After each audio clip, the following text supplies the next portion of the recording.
Hoje nós iremos começar uma série que fala da época mais fraterna do ano. Nós iremos falar a respeito do Advento, ou, como é popularmente conhecido, nós iremos falar durante esses próximos 3 domingos sobre o Natal.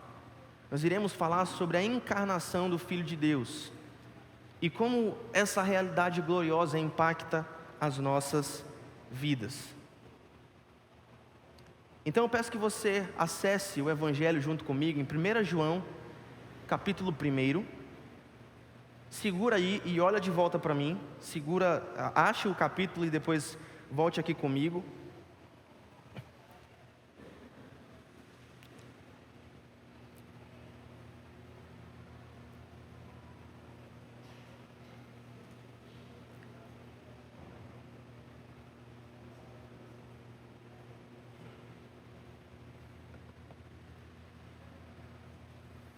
Mas antes de nós lermos, eu queria começar com a seguinte frase: a realidade da encarnação sempre vai manter você confortável nas situações mais desafiadoras da sua vida. A realidade da encarnação do Filho de Deus, a materialização da divindade, da segunda pessoa da Trindade, do Filho eterno, coexistente, coigual a Deus, faz com que você viva uma vida confortável mesmo nos dias mais difíceis da sua vida. E talvez você ainda não tenha acessado esse local de conforto e de consolo, porque você ainda não entendeu o que de fato aconteceu na encarnação do Filho de Deus, e é sobre isso que nós iremos falar hoje. Diz assim o texto sagrado: proclamamos a vocês, versículo 1, 1 João 1, a partir do versículo 1. Proclamamos a vocês aquele que existia desde o princípio, aquele que ouvimos com os nossos próprios olhos e tocamos com as nossas próprias mãos. Nós falamos desse que é a palavra da vida. Não somente ele é a palavra da vida, ele é a própria vida, e ele foi revelado a nós, e nós o vimos. Agora testemunhamos e lhes proclamamos que ele é a vida eterna. Ele estava com o Pai quando nos foi revelado. Ele estava com o Pai e nos foi revelado. Anunciamos-lhes aquilo que nós mesmos vimos e ouvimos, para que tenham comunhão conosco. E nossa comunhão é com o Pai e com o seu Filho Jesus Cristo. Escrevemos essas coisas para que vocês participem plenamente da nossa alegria. O que o Natal desperta em você? O que essa temporada desperta em você? Você já parou para pensar o que é o Natal? Como é que você se comporta quando chega essa temporada? Né? Eu só penso em descansar, em viajar, em fazer alguma coisa. Mas tem gente que quer arrumar a casa, literalmente botar umas guirlandas lá, né? A minha esposa, ela não pode ver uma luz de Natal que ela já quer enfiar dentro da casa.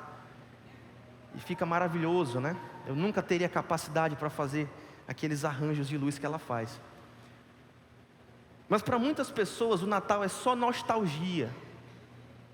Para muitas pessoas o Natal é só a lembrança de que chegou uma época do ano em que todo mundo vai fingir ser aquilo que nunca foi, né? É simplesmente nostalgia.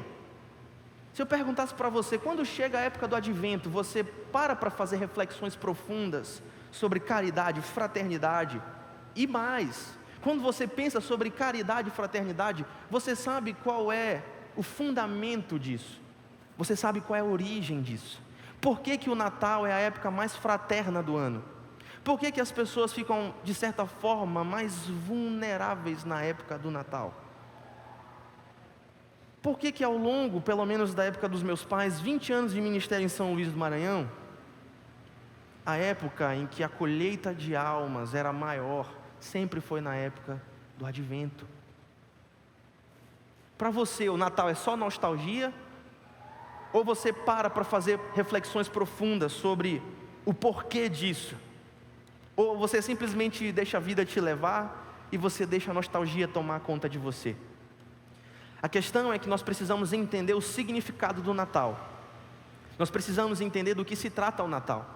Então, se você ler Lucas capítulo 1 e 2, capítulos 1 e 2, se você ler Mateus capítulo 1, se você ler João, você vai ver como essa história do advento aconteceu. Quais foram as etapas fáticas que levaram e culminaram no nascimento de Jesus. Você vai ver a linha do tempo de Deus falando com o seu conselho eterno, determinando que Ele enviaria o seu Filho, e depois disso, os anjos indo anunciar para aquela virgem, a Virgem Maria, que ela iria conceber do Espírito Santo, e depois o mesmo anjo indo falar com o marido dela para dizer, olha, está tudo certo. E você vai ver nos evangelhos como é que essa história aconteceu, qual é a linha do tempo da história do advento, da encarnação do Filho de Deus. Mas quando nós olhamos para 1 João, capítulo 1 especialmente, nós entendemos o que esse advento significa. Nós não iremos olhar hoje quais foram os eventos do nascimento de Jesus. Nós iremos entender hoje o que esse nascimento significa e como ele afeta profundamente a vida de cada pessoa que está aqui. Nós iremos entender qual é a importância, o que significa e como isso nos afeta. 4 coisas o nascimento de Jesus significa para nós. Em primeiro lugar, a salvação é pela graça. Em segundo lugar, nós temos comunhão com Deus. Nós temos a possibilidade real de ter comunhão com Deus. Em terceiro lugar, o amor importa. E em quarto lugar, nós temos verdadeira alegria por causa do Natal. Então nós iremos começar refletindo sobre o evento do nascimento de Jesus, representando que a salvação e a vida eterna, como usa o apóstolo João. A vida eterna, Jesus é a vida eterna, vida, Ele é a vida. Nele nós temos vida, nele está a vida, e não somente nele está a vida, Ele é a vida. Especialmente numa má cultura evangélica que é a nossa cultura. Se você for em muitas igrejas que estão tendo culto neste exato momento, infelizmente alguns ministros, se não muitos, estão dizendo que a salvação é pelas obras, em que você precisa crer em Jesus, mas que crer em Jesus simplesmente não é suficiente para você ser salvo. Você precisa crer em Jesus e você precisa fazer alguma coisa a mais. Você precisa guardar um uso e costume, você precisa se vestir de uma determinada forma. Então essa mensagem do advento de que a salvação é pela graça, ela é muito importante, especialmente na cultura evangélica, que é uma má cultura evangélica em muitos aspectos, que nós vivemos hoje. O advento do Filho de Deus, a encarnação do Filho de Deus, nos mostra que o Verbo se fez carne e habitou entre nós, cheio de graça e verdade. No Evangelho de João, Jesus ele é descrito como o Verbo de Deus, a Palavra de Deus. No princípio era o Verbo, no princípio era a Palavra. Em outras palavras, antes das eternidades passadas, o Filho já existia. É exatamente por isso que outro texto que muito fala sobre a realidade do advento, que é Isaías capítulo 9, ele fala o seguinte: um menino nos nasceu e um filho se nos deu. O menino, ele nasceu, ou seja, ele nasceu como forma humana do jeito que todo mundo aqui nasceu, menos Adão e Eva, né? Só que o filho, ele não nasceu, o filho foi dado. Por quê? Porque o filho já existia. Antes da eternidade passada, Jesus já existia como a segunda pessoa eterna da Trindade. Como a segunda pessoa eterna da Trindade. No Evangelho de João, inclusive, os prólogos, as palavras iniciais, tanto do Evangelho de João, como da carta do apóstolo João, são muito parecidas. Ele fala basicamente das mesmas coisas. No Evangelho de João, Jesus é identificado então como a palavra. Só que aqui em 1 João, o significado é ainda mais profundo. Veja o versículo 2 junto comigo. Aquele que é a vida nos foi revelado e nós o vimos. Agora nós testemunhamos e lhe proclamamos que Ele tem a vida eterna, irmãos. Ele é a vida eterna. e ele estava com o Pai e nos foi revelado. A mesma coisa que ele fala lá em João capítulo 1. No princípio era o Verbo, e o Verbo estava com Deus, e o Verbo era Deus. Todas as coisas foram feitas por intermédio dele, e sem ele nada do que foi feito se fez. A vida estava nele, e a vida era a luz dos homens. A luz prevalece sobre as trevas, e as trevas não prevalecem contra ela. O texto não nos diz que Jesus vai chegar aqui e dizer assim: olha, você deve fazer isso para você ganhar a vida eterna. Não, Jesus é a vida eterna. Essa é a diferença fundamental entre o cristianismo e as outras religiões. E todas as outras religiões, melhor dizendo. Vou repetir, essa é a diferença fundamental entre o cristianismo e a exclusividade do cristianismo. Eu era do meio acadêmico, e muitas pessoas são levadas por essa ideia de que todas as ideias são igualmente aceitáveis. Acontece que o cristianismo apresenta soluções melhores. Essa é a diferença fundamental entre todas as outras religiões e o cristianismo, num significado filosófico mesmo. Todas as outras religiões foram fundadas ou por um profeta ou por um sábio. E esse profeta ou esse sábio, você pode falar de Maomé, você pode falar de Buda, você pode falar de Allan Kardec, você pode falar de outras filosofias e religiões esotéricas do Oriente Médio ou da Ásia. E todas essas outras religiões, você tem um profeta, você tem um sábio, e ele diz o que você deve fazer para que você seja salvo. Olha, dê a esmola. Olha, seja uma boa pessoa. Até o Santa Claus, né? O Papai Noel. Você sabia que o Papai Noel é um santo? Santa Claus, o São Claus, né? E o que ele diz? Existe uma religião em torno do Papai Noel, quando ele diz o seguinte: olha, para você ganhar uma recompensa, você precisa ser um bom filho. Para você ganhar uma recompensa, você precisa ser um bom esposo, uma boa esposa. Você precisa ser um bom cidadão e fazer as suas boas ações. Jesus é uma categoria completamente diferente. Jesus, ele é a vida eterna. Jesus não é um profeta e nem um sábio que aponta para Deus. Jesus é Deus vindo até nós, fazer por nós aquilo que nós não poderíamos fazer por nós mesmos. Em outras palavras, a encarnação do Filho de Deus, na forma daquele bebezinho no verso 2, nos diz que ele é a proclamação da vida eterna. E não somente ele é a proclamação da vida eterna, ele é a própria vida eterna. E se ele veio até nós, sem nós chamarmos ele, isso nos mostra que essa salvação que nos encontrou é uma salvação inteiramente e completamente pela graça. Quando você olha para esse momento em que todos nós experimentamos enquanto sociedade, e nós passamos a ver a fraternidade e as pessoas com aquele coração solidário, nós precisamos entender que o primeiro solidário foi o próprio Deus, que na eternidade passada determinou que Ele iria salvar o seu povo, não baseado em nada que o seu povo pudesse fazer, porque se Deus fosse condicionar a nossa salvação nas nossas obras, todos nós estávamos perdidos. A salvação é pela graça. E o advento do Filho de Deus, a encarnação do Filho de Deus nos mostra essa realidade explosiva, extraordinária, gloriosa, brilhante. Louvado seja o seu santo nome. Mas não somente o advento nos mostra que a salvação é pela graça. O Natal, o advento, o Natal significa o nascimento, né? O nascimento do Filho de Deus, a encarnação do Filho de Deus nos mostra também que nós podemos finalmente ter comunhão com Deus. Essa é a segunda lição que nós aprendemos hoje. Não somente a salvação é pela graça, mas também através do nascimento do Filho eterno de Deus, nós podemos de fato ter comunhão com Deus. O advento significa que nós podemos então tocá-lo. O advento significa que nós podemos olhá-lo, vê-lo. O advento significa que nós podemos conversar com Ele. Quantos de nós já tivemos conversas com Jesus aqui?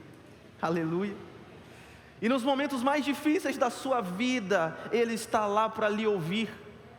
E nos momentos mais desafiadores da sua caminhada, Ele é não somente alguém que pode te ouvir, mas Ele te dá conselhos, porque Ele é um maravilhoso conselheiro.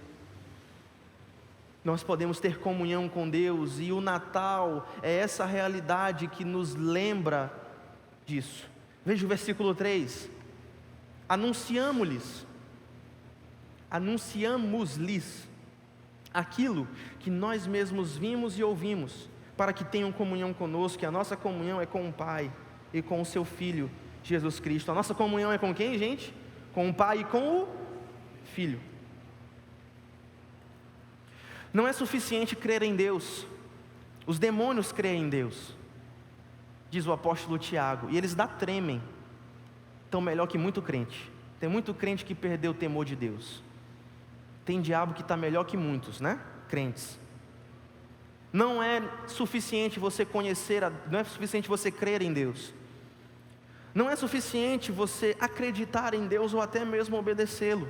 O Natal é a realidade de que Deus veio de distâncias infinitas para se aproximar de nós, criaturas finitas, para que nós pudéssemos conhecê-lo pessoalmente. Deus não é simplesmente um conceito revelado em Cristo Jesus. Jesus não é simplesmente uma ideia para aquecer o nosso coração e para nos dar um senso de espiritualidade. Existiam alguns filósofos, o Albert Camus, ele dizia que o homem ele é irremediavelmente homo-religioso. Não tem um homo sapiens? O homem, ele é homo também religioso, ele é um cara extremamente religioso. O homem, ele é incuravelmente religioso, ele precisa de um Deus para chamar de seu. Ele precisa de um ídolo para chamar de seu. É exatamente por isso que o nosso coração é uma fábrica de ídolos, que nunca para de fabricar novos ídolos. Mas Jesus, ele não é somente um conceito. Jesus não é somente uma ideia para aquecer o nosso coração e para nos dar um senso de espiritualidade. Deus, através de Jesus, não é simplesmente um tirano que exija: Dani, se curve diante de mim, ou Esté, faça isso que eu estou mandando, senão eu vou mandar você para o inferno. Jesus se torna humano, o Filho eterno de Deus se torna humano para que nós o conheçamos e tenhamos intimidade com Ele. Se você chegasse um pouco mais cedo, na hora que os músicos chegam, né, e o pessoal chega para começar a organizar as coisas do culto, e você olhasse para o sol, aquele sol que estivesse lá fora, aquele sol de 4:30, que já nem é um sol tão quente, e um sol tão forte assim, se bem que essas últimas semanas ele está forte, né, e a gente está todo mundo derretendo, né, é porque, como eu falei na semana passada, Jesus nos tira do fogo do inferno e coloca no fogo da prova, né, melhor o fogo da prova do que o fogo do inferno. O que acontece? Se eu pedir para você olhar para o sol, e você seguir o meu conselho, algumas coisas podem acontecer. Você pode ficar cego. Quem lembra do eclipse aqui que aconteceu umas 3 semanas, um mês atrás? Quem tentou ver o eclipse aí? Quem tentou ver o... Ninguém vai levantar, todo mundo vai ficar com vergonha, né? Minha esposa me mandou um meme não, uma foto verídica, de uma senhorinha que pegou um negócio do raio-x, ela ficou assim, ó. Eu já vou explicar o que isso tem a ver com a nossa mensagem. Se eu peço para você olhar para o sol, você vai ficar cego, sua retina vai queimar, você vai perder sua visão. Sabe por quê? Porque a majestade do sol, ela é infinitamente superior à capacidade dos teus olhos de enxergar o sol. A majestade do sol, que é uma das coisas criadas por Deus, é muito mais poderosa do que a sua capacidade de enxergar o sol. E é exatamente por isso que nós precisamos de um filtro. Um filtro. Pode passar. A gente precisa de um filtro. O filtro que vai nos possibilitar nós enxergarmos pelo menos uma fração embaçada da grandiosidade e da glória do sol. Mas aqui, quando nós estamos falando do Natal, do advento, da encarnação, da segunda pessoa eterna da Trindade. Nós não estamos falando apenas de um filtro ou de um óculos que nós podemos olhar diretamente para a glória do Filho de Deus. Pelo fato do Filho de Deus ter se tornado carne, esse é o filtro. A encarnação é o filtro que possibilita que nós possamos ver a glória de Deus de tal forma que de outra maneira teria sido impossível. A encarnação do Filho de Deus nos possibilita olhar para Jesus e dizer assim: esse é o Messias. E se eu posso tocá-lo, significa que eu estou tocando a Deus. E se eu posso falar com Ele, significa que eu estou falando com Deus. E se eu posso orar a Ele, significa que eu estou orando a Deus. E se Ele pode me consolar e me dar uma palavra de alento e consolação e conforto, significa que o próprio Deus está me dando consolação, Ele mesmo está me tocando, Ele mesmo está operando uma obra milagrosa na minha vida. Quando nós olhamos para Jesus, nós podemos ter certeza que eu e você temos comunhão com Deus. Louvado seja o seu santo nome.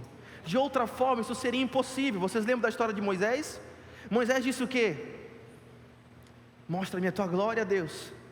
E o que Deus disse para Moisés? Moisés, tu pode olhar a minha costa, mas a minha face tu não pode ver, porque nenhum homem pode ver a minha face e sobreviver.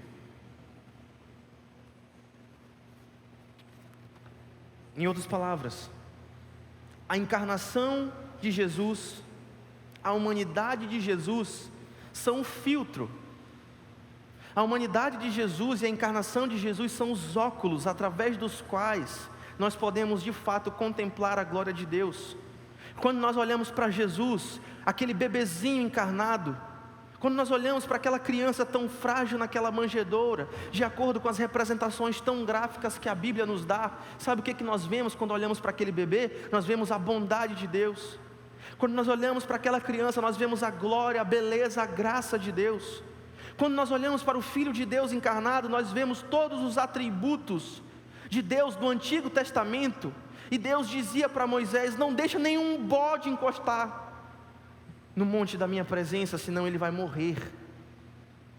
No Antigo Testamento, a glória de Deus era uma coisa extremamente assustadora.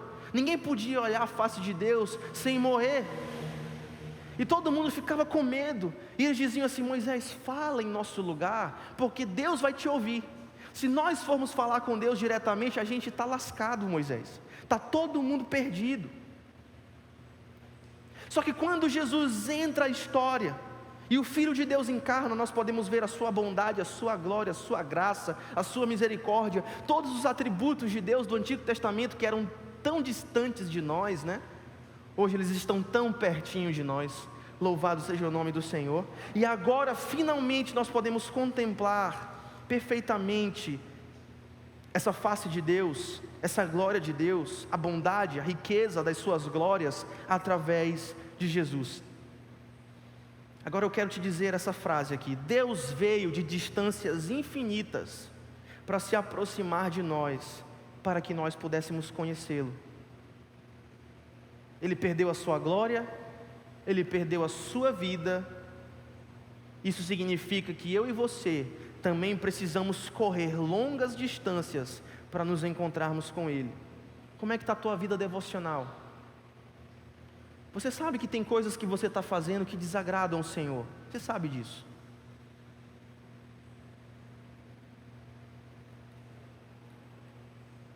Seu relacionamento com Jesus, acreditar nele não é suficiente, nunca foi suficiente, nunca será suficiente. Simplesmente adotar uma moralidade cristã não é suficiente. É por isso que muitas pessoas se perdem no personagem, né? Como diz o pessoal do meu GC. O pessoal se perde no personagem. Eles se apaixonam pela estrutura da igreja, eles gostam do louvor, eles gostam das luzes, eles gostam da tecnologia, e eles se apaixonam pelo lugar, pensando que se apaixonaram por Jesus. Isso não é suficiente. Jesus se manifestou entre nós, na forma humana, na forma de carne, para que nós não somente possamos ser salvos pela sua graça, mas para que nós tenhamos comunhão com Ele.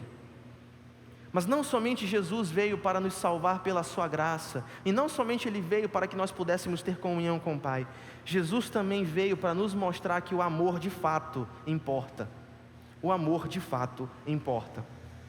A mensagem bíblica do Natal, gente, impressionante isso. A mensagem bíblica do Natal, ela contrasta com a mensagem do mundo secularizado. Os ateus, os materialistas, as pessoas que formam a mente na academia, as pessoas que escrevem teoria política, as pessoas que escrevem os livros que influenciam as massas.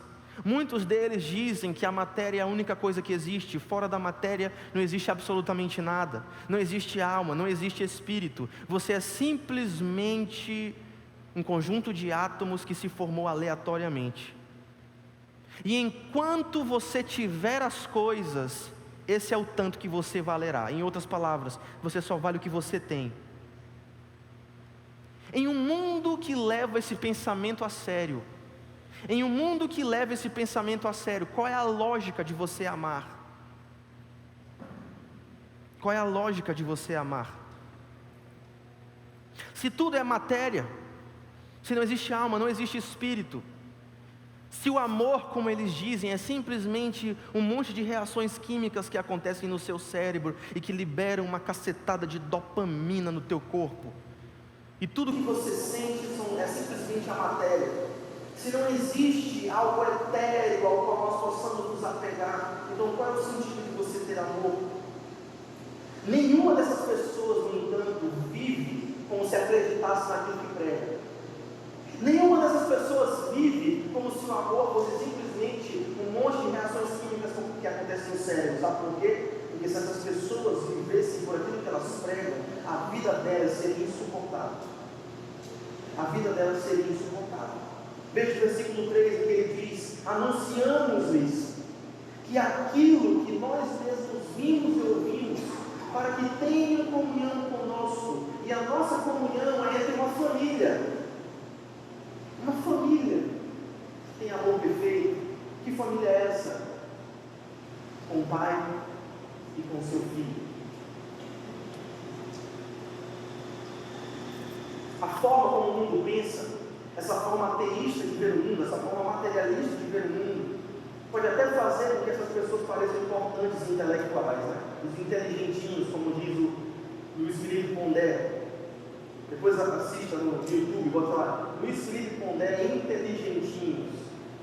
Esse povo, né, que escreve dissertação de mestrado, eles são muito fatais nos seus desenvolvimentos de teoria, né? Acontece, gente, que essas pessoas, elas vivem pelo padrão de Deus e não pelo padrão delas próprias. E quando elas vivem pelo padrão delas próprias, a vida perde totalmente o sentido. E muitas delas acabam com a própria vida. O amor do Pai, do Filho e do Espírito Santo, que viviam em comunhão perfeita desde a eternidade passada, esse amor existia antes do mundo existir. O mundo, ele não foi criado pelo nada. Isso seria um oxímoron. Isso seria uma contradição. O nada só gera nada. O mundo foi criado pelo amor. O amor do Pai, o amor do Filho, o amor do Espírito Santo. E é por isso que o amor é possível. O amor de verdade, o amor que perdoa, o amor que suporta. O amor que persevera. O mundo, na pessoa do Pai, do Filho e do Espírito Santo, o amor, melhor dizendo, na pessoa do Pai, do Filho e do Espírito Santo, existia antes do mundo existir. O mundo foi criado, melhor dizendo, pelo amor. E em última análise, na consumação de todas as coisas, esse amor vai redimir o mundo. O amor existia antes do mundo, o amor criou o mundo, e o mundo será redimido pelo amor. Por que você acha então que a época do Natal é a época mais fraterna do ano? É porque essencialmente o Natal significa a encarnação daquele que é o próprio amor, daquele que é a própria vida. Então, quando as pessoas se tornam fraternas nesse momento do ano, isso é simplesmente porque esse amor, essa solidariedade, essa radical fraternidade, ela tem como fonte a própria vida e o próprio amor encarnados em Jesus Cristo de Nazaré. A salvação é pela graça. A salvação é pela graça, e você pode ter, de fato, a verdadeira, em último lugar, a verdadeira alegria. A verdadeira alegria. Veja então o que diz o versículo 4. Escrevemos estas coisas para que vocês participem plenamente da nossa alegria. O que eles escreveram? O que eles escreveram? Tudo. Que Jesus é a vida, que o Verbo se fez carne, que Ele habitou entre nós, cheio de graça e de verdade, que nós vimos a sua glória como a glória unigênita de Deus. E é isso que nós precisamos entender, que isso traz alegria eterna para as nossas vidas. Olha essa foto aqui.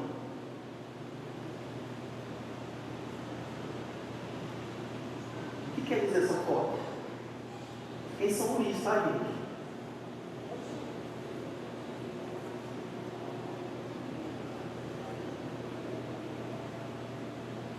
De vez em quando, tem um buraco na rua.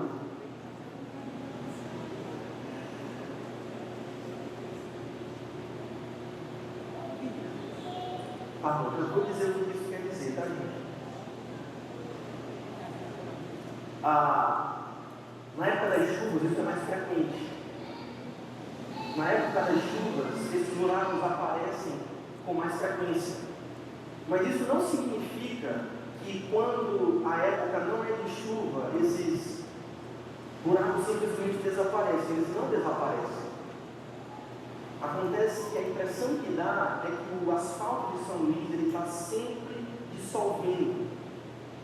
Eu não estou dizendo que os governantes não têm nenhuma responsabilidade nisso. Pelo contrário, eu acho que eles têm alguma responsabilidade sim. Mas uma coisa que deixa a situação dos buracos em São Luís um pouco mais grave é que aqui em São Luís, especialmente, nós temos algumas das malhas fluviais subterrâneas maiores que tem aqui no Brasil. As malhas fluviais, alguns rios que passam no nosso subterrâneo.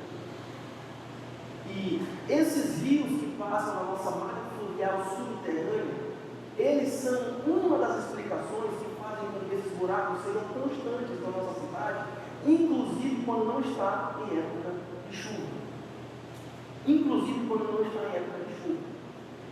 Sempre existem rios debaixo da nossa cidade que umedecem a areia, que umedecem o concreto e que vulnerabilizam as nossas vias aqui na cidade. O que eu estou querendo dizer para você com essa ilustração, que é uma ilustração da nossa cidade?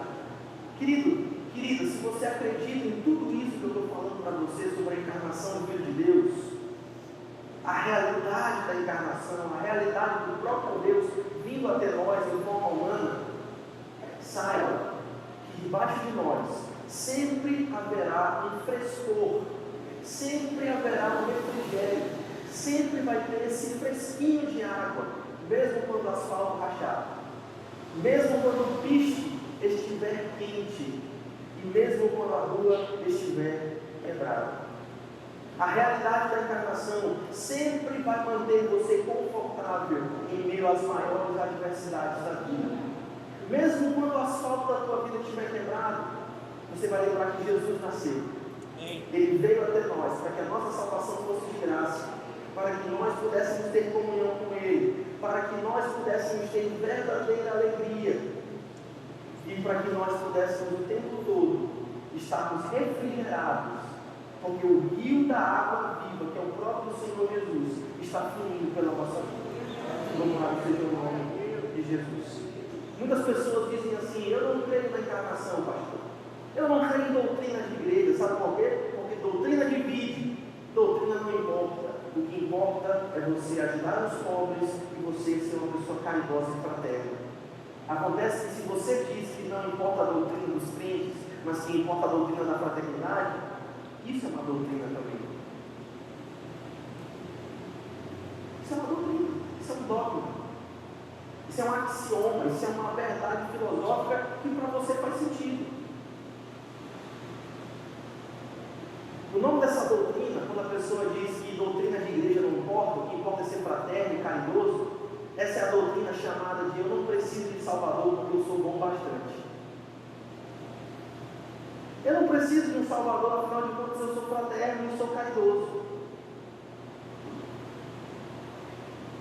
Acontece, gente, que qualquer pessoa que vive como se fosse o próprio Salvador vai viver inseguro. Qualquer pessoa que vive como se fosse o próprio... Se você acha assim, eu não preciso de Deus, eu não preciso de igreja, eu não preciso da doutrina, eu vou fazer o meu caminho até o céu, através das minhas esmolas, através da minha caridade. Imagina como é que você vai viver a sua vida dessa forma, né? Todo tempo você tem que ser o melhor. Porque se você faz o que é bom, o anjo coloca o teu nome no livro da vida. Se você faz o que é mal, o anjo risca o teu nome no livro da vida. E a tua vida vira essa molecagem. Todo tempo tu vai querer agradar a Deus, porque se tu não agradar a Deus, tu vai para o inferno. Isso é o que acontece quando você tenta ser o seu próprio Salvador. Você vai se tornar uma pessoa insegura, você vai se tornar uma pessoa medrosa, você vai se tornar uma pessoa que vai entender que tudo o que você faz nunca é o bastante, porque os padrões de Deus são muito altos. E você vai se tornar uma pessoa ansiosa. Ou então, você vai se tornar aquela pessoa desagradável, cheia de orgulho, que ninguém quer estar por perto, porque se acha melhor que os outros. Tanto a pessoa insegura, como a pessoa orgulhosa, fora de Jesus, estão totalmente perdidas. Tanto a pessoa que diz assim, meu Deus, eu nunca sou bom bastante, ela é esmagada por esse senso de inadequação. Quanto a pessoa que diz assim, eu sou fatal, eu sou o mais crente de todos, eu sou o mais caridoso de todos, eu sou o que dá mais esmolas e mais cestas básicas. Esses dois, fora de Jesus, estão absolutamente perdidos. Se a história do Natal for apenas uma lenda, e se as pessoas escolherem não crer nessa mensagem, nessa palavra, elas estão absolutamente perdidas. Mas vamos ver mais uma vez o que diz o versículo 1. Proclamamos a vocês aquele que existia desde o princípio, aquele que ouvimos e vimos com nossos próprios olhos e tocamos com as nossas próprias mãos. Alguns comentaristas dizem que quando o apóstolo João está falando que proclamamos, a palavra grega é uma palavra que o depoente usava quando ele estava numa corte de justiça. É uma linguagem jurídica de uma pessoa que está fazendo um depoimento na corte de justiça e que não pode mentir. Então, o que o apóstolo João, na verdade, está dizendo é o seguinte: olha, eu quero dizer para vocês, eu não posso mentir, que Jesus de fato esteve entre nós. E eu quero dizer para você, eu não posso mentir, que Jesus de fato é a vida eterna. E essa vida eterna nós tocamos com as nossas mãos e nós olhamos com os nossos próprios olhos. Jesus não é uma história que você lê, a história do advento, a história da encarnação do Filho de Deus, não é uma história que você lê para passar o tempo. É o próprio Deus, Emmanuel, o Deus conosco, que veio para estar conosco e através da sua graça, através do seu amor, tirar as nossas inseguranças, tirar as nossas ansiedades, tirar o nosso medo, curar o nosso orgulho e nos dar a oportunidade de nós de fato conhecermos a Ele, tocarmos nele, ou enxergarmos Ele. E quando nós tocamos em Jesus, quando nós enxergamos em Jesus, quando nós falamos com Jesus, quando nós temos um relacionamento com Jesus, essa inclusive é a nossa missão como igreja, quando nós desenvolvemos esse relacionamento com Jesus, sabe o que acontece, meus irmãos? Nós temos a vida eterna. Nós temos a vida eterna. Louvado seja o seu santo. Então a nossa salvação é pela graça. Nós de fato podemos ter comunhão com Deus. Nós de fato podemos ter uma verdadeira alegria. E de fato, o amor que nós mostramos uns para os outros, ele importa, porque ele está enraizado na pessoa e na obra do nosso Senhor Jesus Cristo. Para refletir e praticar. Meu irmão e minha irmã, Esse é o momento em que você deve dar as respostas que o mundo tanto está precisando. Essa é uma temporada em que você pode falar de Jesus. As pessoas estão vulneráveis, as pessoas estão mais abertas, as pessoas estão mais fraternas, mas elas continuam sem resposta.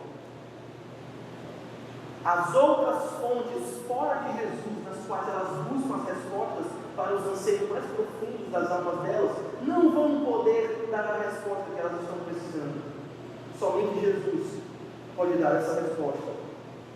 E por último, esse não é somente um momento perfeito para você dar as respostas que o mundo tanto precisa. Esse é um momento também para você viver essa verdade. De você experimentar a salvação pela graça, de você experimentar a comunhão com Deus, de você dar e receber amor enraizado na pessoa e na obra de Jesus. E por último, para que você tenha a verdadeira, não felicidade. Felicidade é uma nomenclatura que é mal usada pela nossa cultura. O termo bíblico preferido é alegria. Verdadeira alegria. Na tua presença, a plenitude, não de felicidade, de alegria. Porque a felicidade, ela sim é uma reação química. Você está feliz. Mas quando você está alegre na alegria ou na tristeza? E é isso que Jesus quer proporcionar para todos nós. Amém? Baixe sua cabeça, feche seus olhos. Vamos orar nesse momento.